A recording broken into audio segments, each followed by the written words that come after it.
그 시편을 보면 시편이 150편까지 있는데 그 시편을 보시면 시편의 저자가 그 누구인지 그리고 시편이 노래하는 주제가 무엇인지 등을 간략하게 설명하는 그 표제가 붙어 있습니다.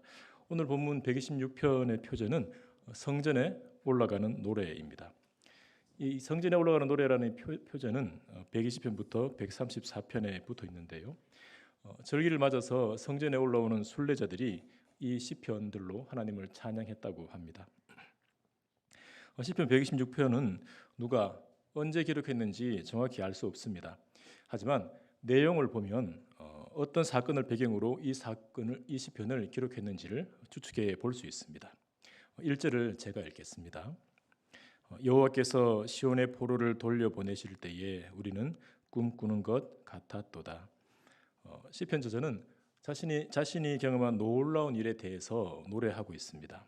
그 일이 얼마나 놀라웠든지 저자는 우리가 꿈꾸는 것 같았도다라고 노래합니다. 그리고 2절에서는 그 일 때문에 입에는 웃음이 가득하고 혀에는 찬양이 찼었도다라고 노래하고요. 또 그 일을 전해들은 문나라는 하나님을 섬기지 않음에도 불구하고 여호와께서 그들을 위하여 큰 일을 행하셨다라고 고백했다고 합니다. 이어서 3절에서는 여호와께서 우리를 위하여 큰 일을 행하셨으니 우리는 기쁘도다라고 다시 한번 기쁨을 표현합니다. 시편 저자로 하여금 꿈꾸는 것 같다 말하게 하고 웃고 기뻐하며 찬양하게 한 일, 하나님께서 행하신 큰 일은 1절에 나오는 여호와께서 시온의 포로를 보내신 일입니다. 여호와께서 시온의 포로를 돌려보내신 일은 역사적으로 볼 때 바벨론 포로 귀환으로 볼 수 있습니다. 남유다는 하나님의 심판을 받아 바벨론에게 침략을 당하고 많은 사람들이 1차, 2차, 3차에 걸쳐서 바벨론으로 끌려갑니다. 하나님이 유업으로 주신 약속의 땅을 떠나서 멀고 먼 바벨론으로 끌려간 백성들은 바벨론에서 어떤 심정으로 살았을까요?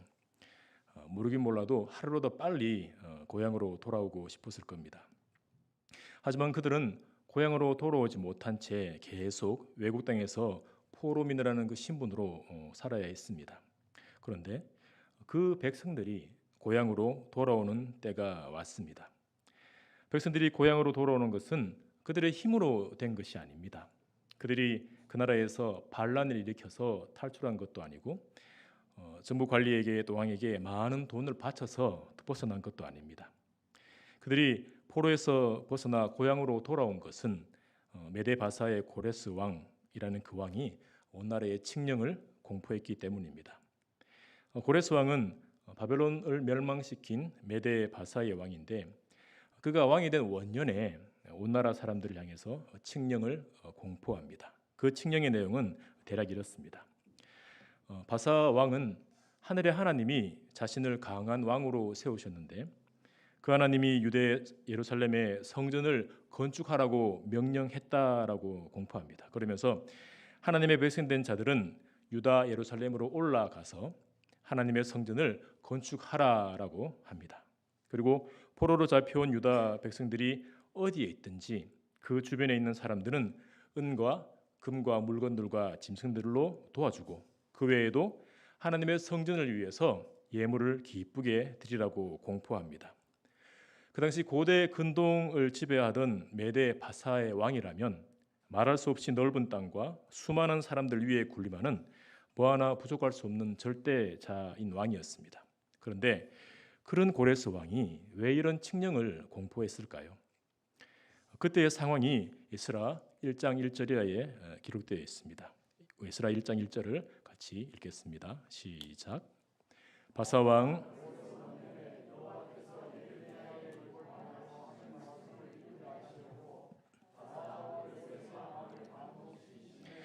그가 온 나라에 공포도 하고 조소도 내려 이르되. 고레스의 칙령은 하나님이 행하신 역사입니다. 70년 동안 포로로 잡혀있는 백성들로는 어떻게 할 수가 없는데 하나님이 고레스의 마음을 감동시키셔서 그렇게 된 것입니다. 하나님은 예레미야의 입을 통해 하신 말씀을 이루시려고 당시 절대 권력을 가진 고레스의 마음을 감동시키신 겁니다. 포로로 잡혀있던 백성들의 의지도 아니고 권력자 고레스의 의지도 아니고 오로지 하나님의 뜻, 하나님의 말씀을 따라 포로 귀환이 이루어진 것입니다.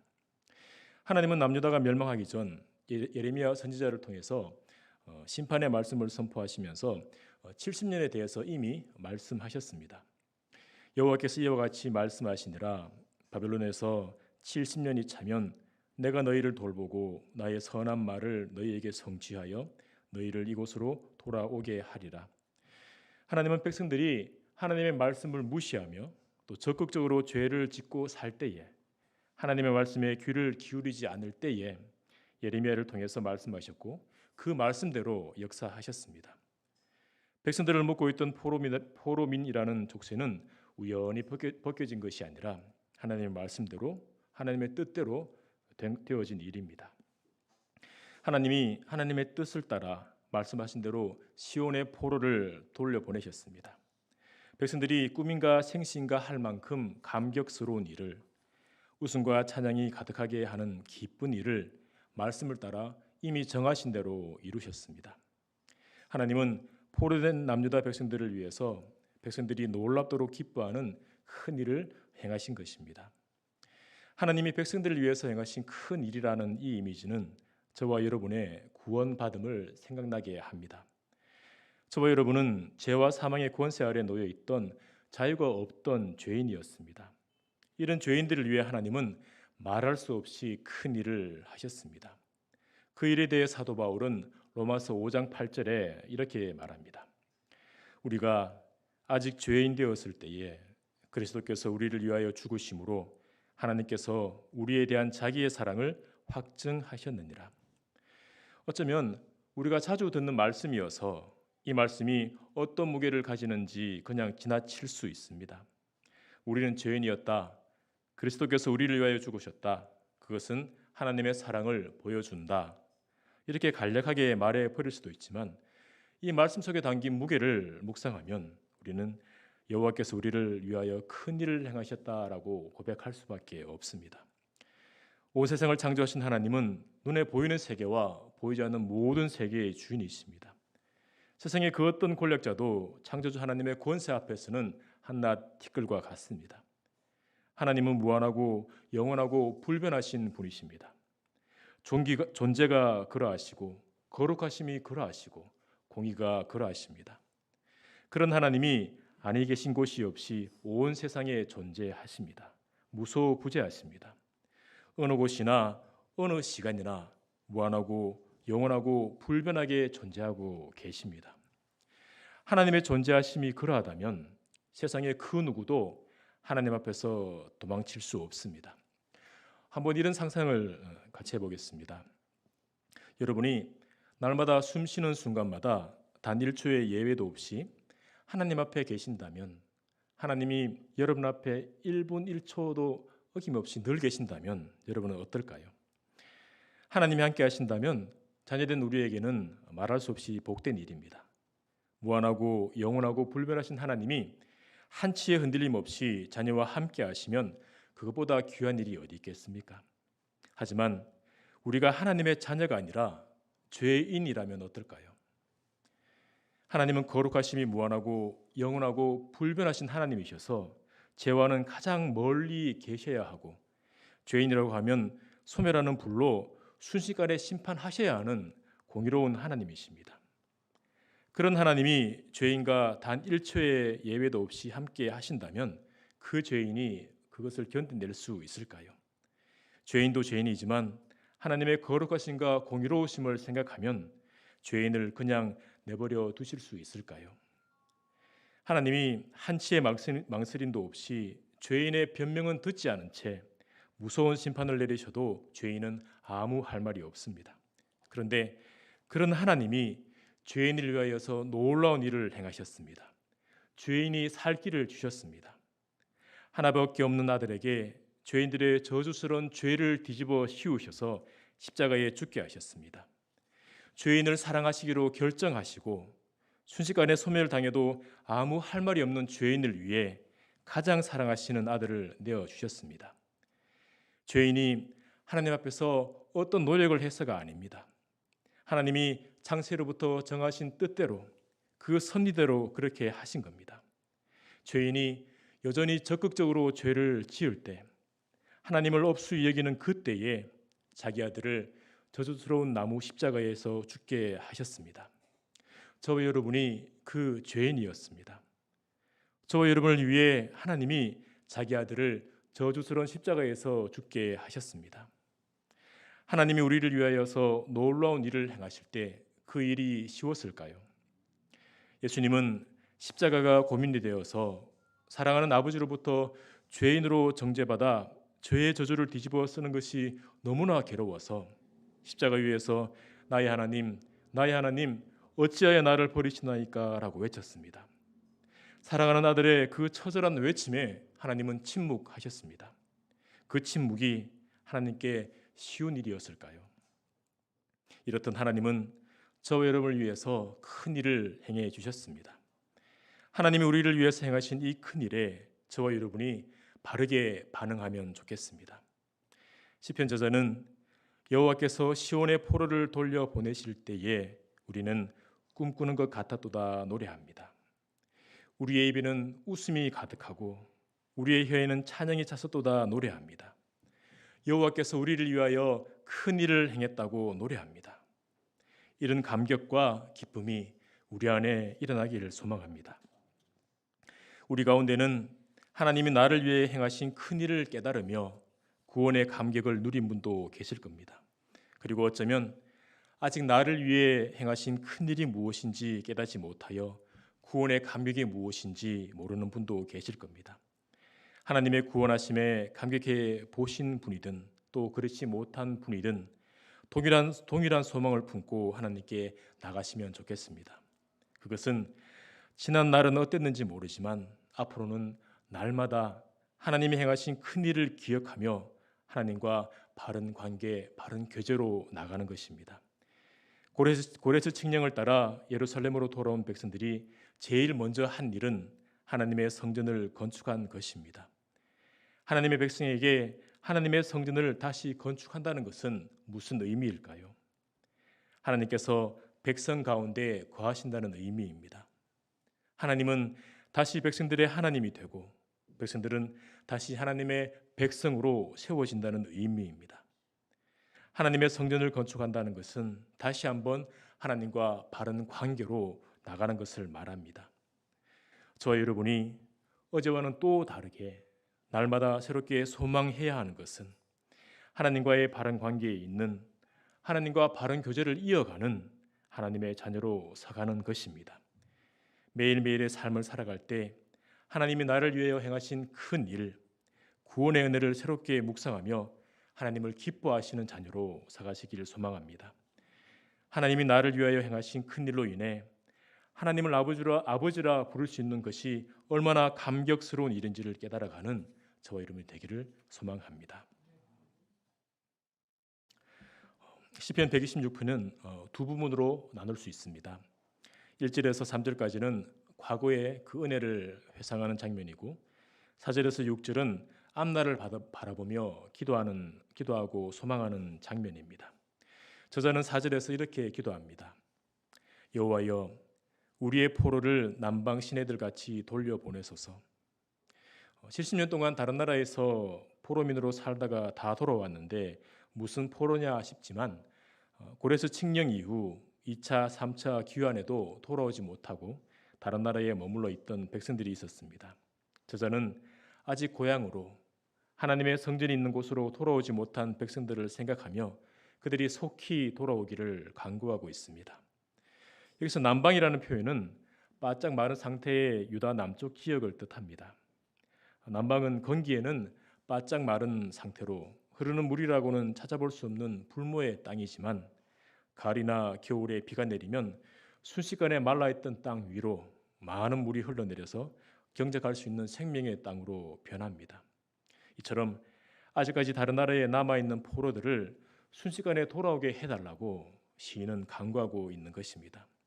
그러면서 시인은 소망을 담아 5절, 6절을 노래하고 있는데요.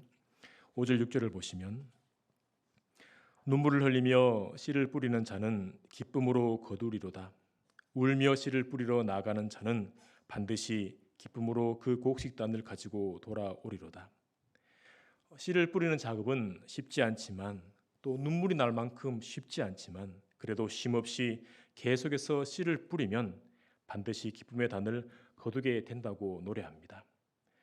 눈물을 흘리며 씨를 뿌리는 것, 이것은 귀환한 백성들과 아직 남아있는 포로를 생각하면 포로로 남아있는 백성들을 위해서 하나님께 계속 간구하는 것으로 볼 수 있습니다. 귀환한 백성은 하나님이 행하신 큰 일로 인해서 감격하고 기뻐하는데 아직도 포로민으로 남아있는 자들은 이 기쁨을 누리지 못하고 있으니 그들이 이 기쁨을 누리게 해달라고 계속해서 기도하는 것입니다. 포로민을 위해 기도하는 모습은 다니엘에게서도 엿볼 수 있는데요. 다니엘서 9장 1절 2절에 이렇게 기록되어 있습니다. 메대 족속 아하수에로의 왕 다리오가 갈대아 나라의 왕으로 세움을 받던 첫 해 곧 그 통치 원년에 나 다니엘이 책을 통해 여호와께 말씀으로 선지자 예레미야에게 알려주신 그 연수를 깨달았나니 곧 예루살렘의 황폐함이 70년 만에 그치리라 하신 것이니라. 다니엘은 책을 통해서 하나님께서 예레미야 선지자에게 말씀하신 연수 70년을 깨닫게 됩니다. 그것을 깨달은 다니엘은 비록 고향으로 돌아오진 못했지만 포로된 백성들이 되돌아갈 것을 바라보며 베옷을 입고 금식을 하며 죄를 뒤집어쓰고 하나님께 회개하며 간구합니다. 하나님은 포로된 백성들을 다시 돌아오게 하겠다 이미 말씀하셨지만 그 말씀을 깨닫고 간구하는 자들의 기도를 사용하십니다. 눈물을 흘리며 씨를 뿌리는 자, 울며 씨를 뿌리러 나가는 자는 아직 복음을 알지 못하는 영혼들을 위해서 기도하는 사람이라 할 수 있습니다. 저와 여러분이 그런 사람이 되기를 소망합니다. 여러분이 하나님의 은혜를 깨달아 알고 있다면, 하나님 아버지와 바른 교제를 누리고 계신다면 그 귀한 은혜를 다른 이도 누리게 해달라고 간구하시기 바랍니다. 예수님을 믿지 않는 가족과 지인들을 위해서 기도하시고 하나님의 은혜가 어떤 것인지, 하나님이 우리를 위해서 행하신 큰 일이 어떤 것인지 모르는 우리의 다음 세대를 위해서 기도하시기 바랍니다. 먼저 은혜를 깨닫고 그 은혜를 맛보아 아는 자들이 다른 일을 위해서 오래도록 기도하는 것은 쉽지 않은 일입니다. 그럴 때는 이 말씀을 기억하시기 바랍니다. 눈물을 흘리며 씨를 뿌리는 자는 기쁨으로 거두리로다. 울며 씨를 뿌리러 나가는 자는 반드시 기쁨으로 그 곡식단을 가지고 돌아오리로다. 하나님의 은혜를 알지 못하는 영혼들을 위해 쉽지 않지만 기도의 끈을 놓지 마시고 기쁨의 날을 소망하시며 기도하시길 바랍니다. 오늘은 시편 126편을 통해서 하나님이 우리를 위해서 행하신 큰 일, 구원하심에 대해서 살펴보았습니다. 그리고 아직 구원의 복음을 깨닫지 못한 영혼들을 위해 쉽지 않지만 울며 씨를 뿌리는 마음으로 기도하는 것에 대해 살펴보았습니다. 우리가 2년이 넘는 코로나 팬데믹을 지나오면서 잃어버린 채 살았던 일상들이 여럿 있습니다. 이제 코로나가 진정되어서 일상 회복이 가까워지는 때인데요. 이때 몸된 지체들 간의 교제도 일어나는 것 같아서 참 보기가 좋습니다. 이러한 때 우리가 잃어버린 채 살았던 일상, 기도의 일상이 다시 회복되기를 소망합니다. 코로나를 지나오면서 소리내어 기도하는 것이 부담되어 기도의 소리가 약해지고 기도의 시간이 점점 적어졌습니다. 이젠 코로나 이전의 기도 일상이 하나님께 부르짖던 그 일상이 다시 회복되어야 합니다. 기도의 일상이 회복될 때 우리가 그동안 잊고 있던 기쁨들이 다시 회복될 줄 믿습니다. 삶의 여러 부분에서 일상을 회복하실 때 여러분의 기도 생활도 다시 힘을 얻기 바랍니다. 우리로 하여금 부르짖게 하는 힘은 하나님의 은혜에서 옵니다. 하나님의 은혜 아니면, 하나님이 주신 기쁨 아니면 버티고 살아갈 수 없다는 그런 간절한 마음이 우리에게 부어지기를 소망합니다. 주 예수님께서 우리의 기도에 기름 부으셔서 우리 안에 구원의 기쁨을 매일 새롭게 하시기를 소망합니다. 그리고 아직 구원의 기쁨을 알지 못한 채 살고 있는 영혼들, 우리의 다음 세대를 위해 울며 씨를 뿌리는 저와 여러분이 되기를 소망합니다. 눈물을 흘리며 씨를 뿌리는 자는 기쁨으로 거두리로다. 울며 씨를 뿌리러 나가는 자는 반드시 기쁨으로 그 단을 가지고 돌아오리로다. 이 말씀을 기억하며 잊혀졌던 기도에 힘쓰시는 저와 여러분이 되기를 소망합니다. 이 시간 기도하실 때